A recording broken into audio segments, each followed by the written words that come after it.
All right, moving into the proof process. So we have 5 steps to a proof. One is we're always going to state the given. Okay, we're going to state the given information that they give us. And then 2, we're always going to state the conclusion or the theorem or conjecture that we're trying to prove. Okay, so we start with the end in mind.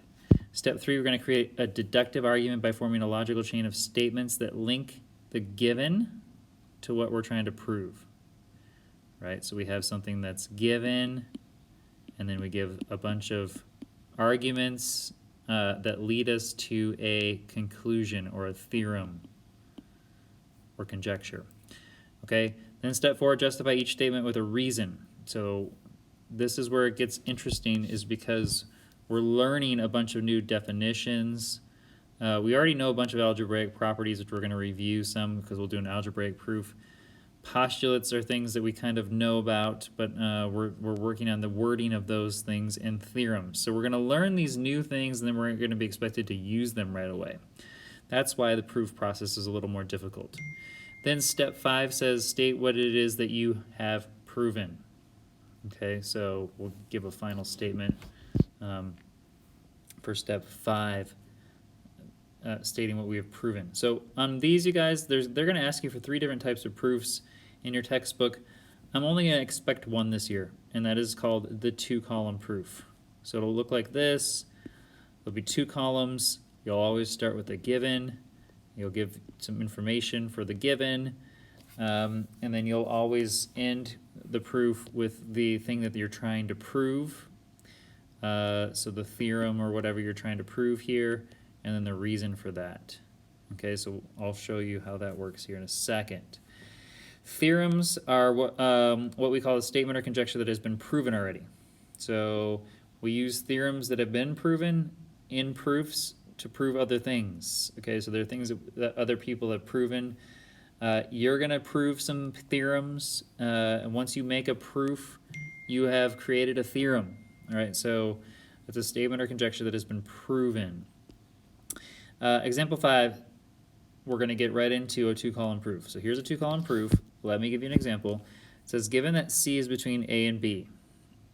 Okay, this should be a little more specific. This should be like point C on line AB. But anyway, C, okay, is between A and B. So here's A. I like to draw a picture out before I start sometimes. And AC, this distance here, is congruent to CB, this distance here. So it's congruent. I'm going to use the congruent sign. We're at a 2-column proof to show that C is the midpoint of line AB. Okay, so in order to do this, what I am going to do is I'm going to start with the given. The given information is that C is between A and B, and it's also given that AC is congruent to CB. That is given. Okay? In order to, what we're trying to prove here is that something is a midpoint. Okay? So we would need to know what the midpoint theorem or definition is. So by definition, a midpoint of something is like the halfway point, right?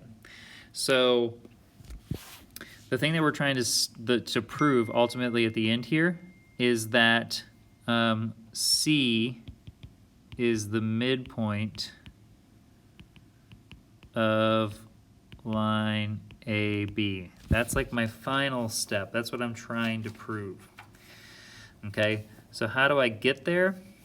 Well, I first have to show that it truly is the halfway point. If something's halfway point, then I know that if it's the halfway point, it's equal to the other half, if that makes sense.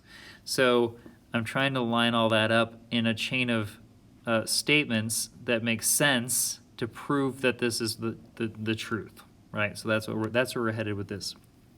Okay, so what I can start with is I can actually start with I know that AC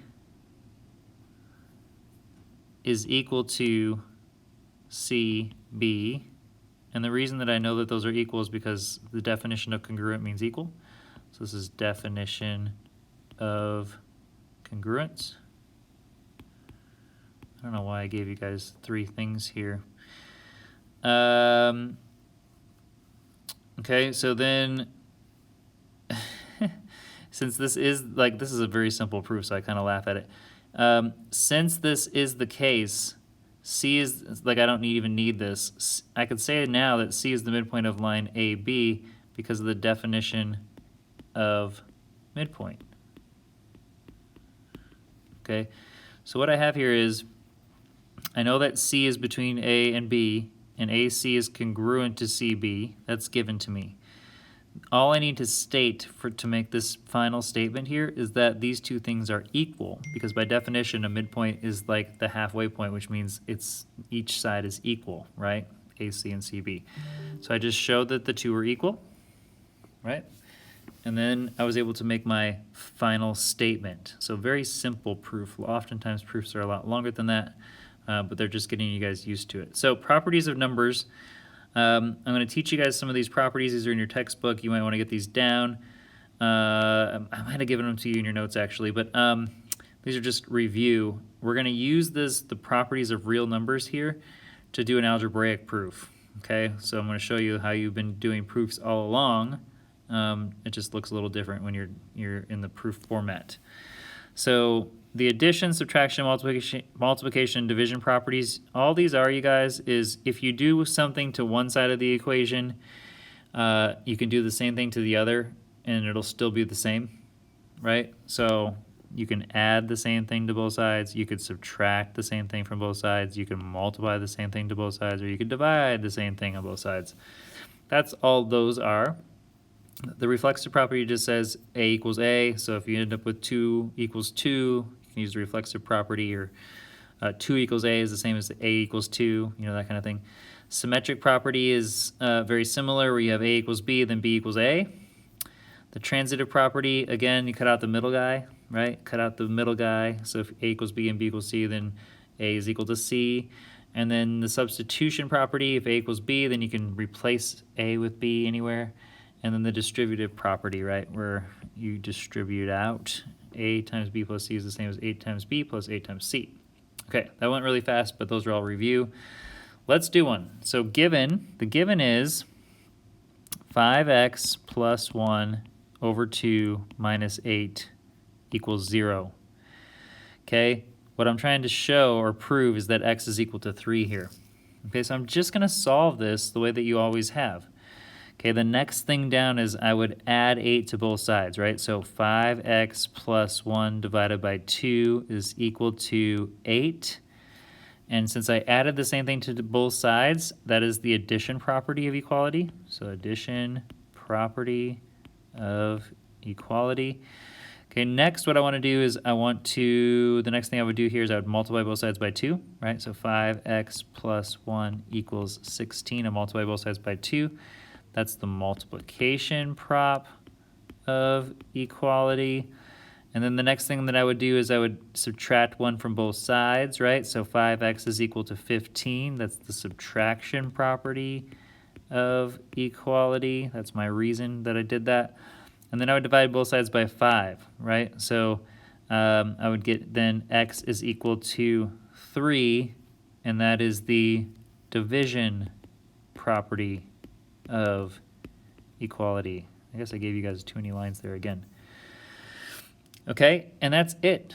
That's an algebraic proof where you just do each step and then you give a reason for why you did it, right? This is what allowed me to do that. This is why I did this, right? This is just my reasons for what I do. So you guys, we'll start off easy. There will only be, I think, 1 proof on the homework.